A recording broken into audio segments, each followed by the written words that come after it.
पाटलिपुत्र लोकसभा चुनाव में भी जो है ये इस बार पाटलिपुत्र में यानी मीसा भारती के लिए मैदान में उतरेंगे। आपको तो पाटलिपुत्र में हमारा मानना है कि हमारे जाति को लोग बहुत काफ़ी सेंसेशन में है। इनके साथ जो भी दुर्व्यवहार हुआ है, राजनीतिक अस्पृश्यता की बात की गई है, निश्चित तौर पर ये चाहते हैं कि देश में बदलाव हो और बापू और पटेल के सपनों का भारत बचे, संविधान बचे, जनतंत्र बचे। इन्हीं जनतांत्रिक मूल्यों को जो गांधी जमनी तहजीब को बचाने के लिए पटना के साथ हमारे लोग इन तय कर रहे हैं कि निश्चित तौर पर अगर गांधी जमनी तहजीब को बचाना है तो मोदी को हटाना हो। नीतीश बाबू को फिनिश कर दिया भाजपा वालों ने। और इसके पहले एमएलए के चुनाव में चिराग ने, उसका दूसरा मुख्य घटक है बिहार में, चिराग ने उनको फिनिश कर दिया, 86 से 43 पर ले आए। इसी में वो इम्बैलेंस हो गए। आप देखते हैं कभी नाक खोदते, कभी पेट ठोकते, कभी माथा ठोकते हैं। 400 का 4000 बोलते हैं, 4000 को 4 लाख बोलते हैं। इसलिए उनका बहुत बड़ा असर नहीं है। अब हमारे समाज के लोग भी सोचने के लिए मजबूर हैं कि अब हमें आगे का रास्ता अगर तय करना है तो नया रास्ता चुनना होगा। चुनाव के दूसरे चरण का मतदान हो गया है, उनका जो भाग्य है वो पेटी में बंद हो गया है। लेकिन अब पाटलिपुत्र लोकसभा चुनाव भी नज़दीक है। उसके अलावा हमारे साथ जो शख्स खड़े हैं वो सतीश कुमार हैं, कुर्मी चेतना रैली को एक तरह से ऑर्गेनाइज करने वाले, और कुर्मी कुशवाहा धानुक मंडल में इनका जो असर है वो बहुत ही व्यापक है। जमुई में इन्होंने राष्ट्रीय जनता दल के पक्ष में काम किया है। उसके अलावा जहां पर भी राष्ट्रीय जनता दल चुनाव लड़ रही है, चिराग पासवान के खिलाफ और तेजस्वी यादव के साथ खड़े हैं। पाटलिपुत्र लोकसभा चुनाव में भी जो है ये इस बार पाटलिपुत्र में यानी मीसा भारती के लिए मैदान में उतरेंगे। आपको बता दें कि कल 2 दिन पहले जो है एक घटना हुई है, पाटलिपुत्र लोकसभा क्षेत्र अंतर्गत थी। एक कुर्मी युवा नेता को गोली मार करके हत्या कर दी गई है। अभी तक कोई भी नीतीश कुमार के पार्टी का नुमाइंदा वहां नहीं पहुंचा है। सुबह ये मिल करके आए हैं। लगातार सर नीतीश कुमार के जो वोटर हैं, चाहे वो यहाँ पर दीपक महतो हो दानापुर में, या उसके अलावा जो है कल पुनपुन की घटना हुई, उससे पहले नीरज मुखिया की हत्या, लगातार जो है चुन चुन के एक तरह से कहा जाए तो कुर्मी कुशवाहा पर अटैक किया जा रहा है। आपको इसमें क्या दिखता है?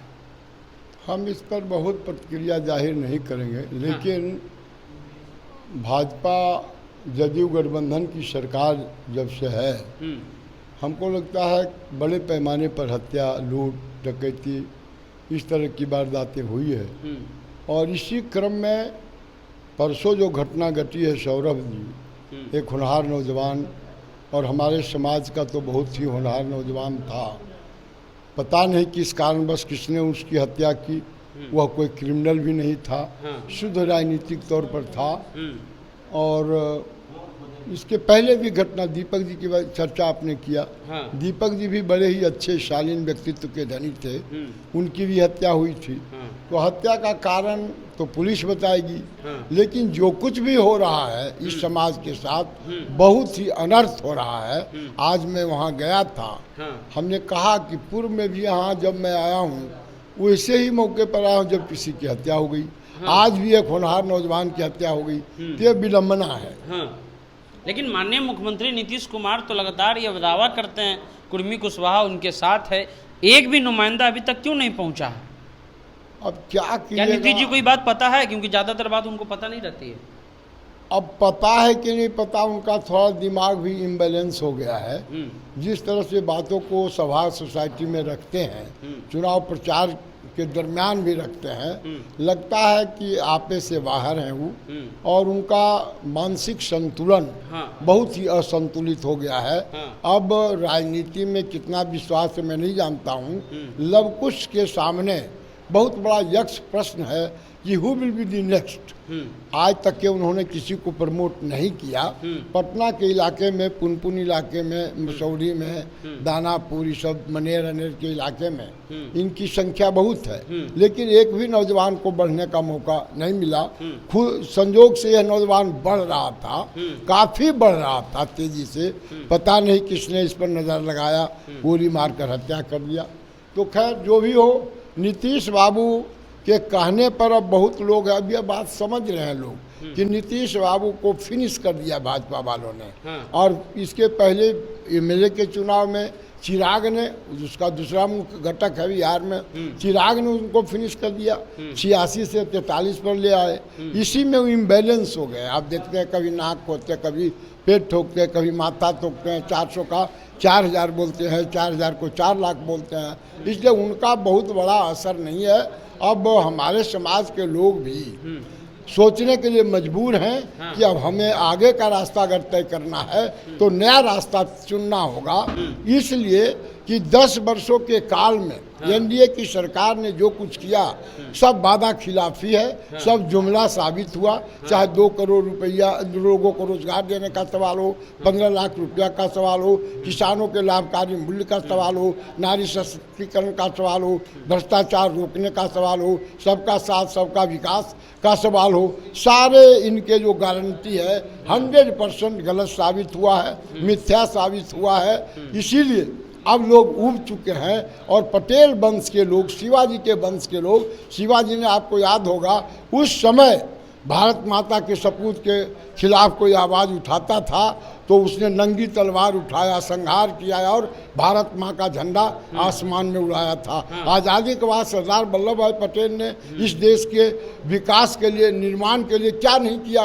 बाबा अम्बेडकर ने नया संविधान दिया, संविधान के तहत ही आज बराबरी का दर्जा है। इन तमाम बातों पर जिस तरह से विराम लगाकर 400 के, अब की बार 400 के पार कह करके संविधान को तोड़ मरोड़ कर नए सिरे से तानाशाह के रूप में जो अपने को प्रोजेक्ट कर रहे हैं आदरणीय मोदी जी, अब हमारा समाज पटेल शिवाजी का वंशज, निश्चित तौर पर सम्राट अशोक का वंशज, निश्चित तौर पर चंद्रगुप्त मौर्य का वंशज, उनको बिहार की माटी नहीं देश की माटी से ममता है, प्यार है, गांगी जमनी से प्यार है, इसी तहजीब से प्यार है। इसीलिए इन लोगों ने फैसला कर, मैं 23 दिनों पर आज पटना लौटा हूँ। 23 दिनों से मैं नवादा गया, नवादा में भी आरजेडी की जीत होगी, इंडिया गठबंधन की। जमुई गया, वहाँ निश्चित तौर पर इंडिया गठबंधन की जीत होगी। मैं मुंगेर में हूँ, वहाँ भी ललन सिंह ऐसे बड़े नेता काफ़ी पीछे चल रहे हैं। खगड़िया में डंके के चोट पर हम कह सकते हैं कि सीपीएम के साथ ही वहाँ जीत ही निश्चित तौर पर जीत रहे हैं संजय कुमार कुशवाहा जी।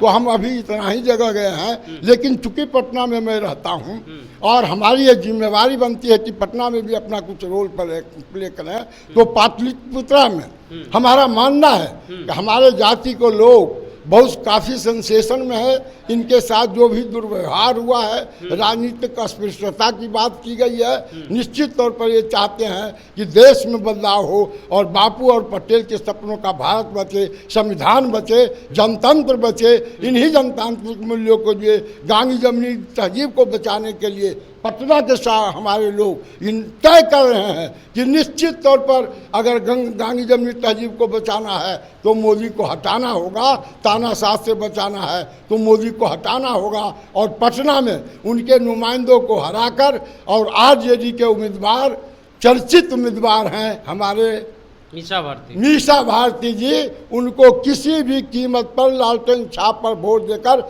जिताना है। मैं भी आऊँगा और अंत में 12-14 दिन में लगातार यहीं जाऊंगा, गांव के दौरे पे जाऊंगा। जिन लोगों को हमने संगठित किया था उनसे आग्रह अनुरोध विनय करूंगा। हमको अपना विश्वास है, जब कभी भी हमने अपने समाज को पुकारा है, लाखों की संख्या में आए हैं। इस बार लाखों करोड़ों की संख्या में वोट देकर अपना भारत को बचाएंगे, संविधान को बचाएंगे, जनतंत्र को बचाएंगे, तानाशाह से मुक्ति दिलाएंगे। लेकिन सवाल ये सर की कहा कि आपने हु इज नेक्स्ट, तो नेक्स्ट में तो है ये कुशवाहा जी, उपेंद्र कुशवाहा, इधर सम्राट चौधरी हैं, तो ये भी लोग तो नए जनरेशन हैं, यही लोग तो अब कुर्मी और कुशवाहा के राजनीति के नुमाइंदे बने हुए हैं। नहीं, ये लोग बिल्कुल फिनिश हैं। आप जहाँ देखिए अभी जितना भी चुनाव हुआ औरंगाबाद में हुआ, कुशवाहा जीत रहा है। कुशवाहा जी क्या कर पाए? सम्राट चौधरी और उपेंद्र कुशवाहा कुछ नहीं कर पाए, तो टिकट भी नहीं दिला पाए। हाँ, दूसरी बात, दूसरा जगह है नवादा, वहाँ भी कुशवाहा थे। हम खगड़िया से आ रहे हैं, वहाँ भी कुशवाहा है। मुंगेर से आ रहे हैं, अशोक महतो, वहाँ पर कुर्मी है। तो हमारा कहना है कि हमारे समाज के लोगों को अगर तरजीह दिया है लालू जी ने और तेजस्वी जी ने, तो निश्चित तौर पर हमारा समाज पूछता है कि हम पटेल और शिवाजी के वंशज हैं, हम सम्राट अशोक के वंशज हैं। ये उपेंद्र कुशवाहा और सम्राट चौधरी जो एक टिकट नहीं दिला सकता है, अपने टिकट के लिए बावेला है, उस समाज को क्या देखेगा? समाज का मन भर गया, इन लोगों से कुछ होना नहीं है, इसलिए इन लोगों पर हमारे लवकुश समाज और अति पिछड़ा समाज इनके साथ नहीं है। चलिए, तो अब जो है कुर्मी कुशवाहा का वोट अब राष्ट्रीय जनता दल की तरफ से जाएगा। सतीश जी का कहना है कि हमने मुंगेर घूमे, खगड़िया भी घूमा, अब हम पाटलिपुत्र में घूमेंगे। नवादा भी इन्होंने, जमुई में भी इन्होंने कैंपेन किया है। लेकिन सवाल ये है कि क्या नीतीश कुमार की अब वैसी राजनीति नहीं रही जैसे आज से 10 साल पहले थी, 5 साल पहले थी? क्या नीतीश कुमार अब राजनीति करने में सक्षम नहीं है? खबर तो ये भी है कि नरेंद्र मोदी ने अब मना कर दिया है नीतीश कुमार को कि अब वो हमारे मंच पर नहीं आएंगे, क्योंकि उनका भाषण देने के शैली के साथ साथ हर चीज अलग होते जा रहा है। कल एक युवक की हत्या परसों कर दी गई और अभी तक जेडीयू का कोई नुमाइंदा नहीं पहुंचा है। सतीश जी वहां पहुंचे थे, उसके अलावा अशोक महतो वहां पहुंचे हैं, मीसा भारती भी वहां पहुंची थी। अब इन लोगों का कहना है कि बात जो है वो पटेल, गांधी और अंबेडकर के देश का है, बात संविधान का है, तो इसलिए संविधान बचाने की लड़ाई है। फिलहाल आप द इंटरव्यू इंडिया देख रहे थे।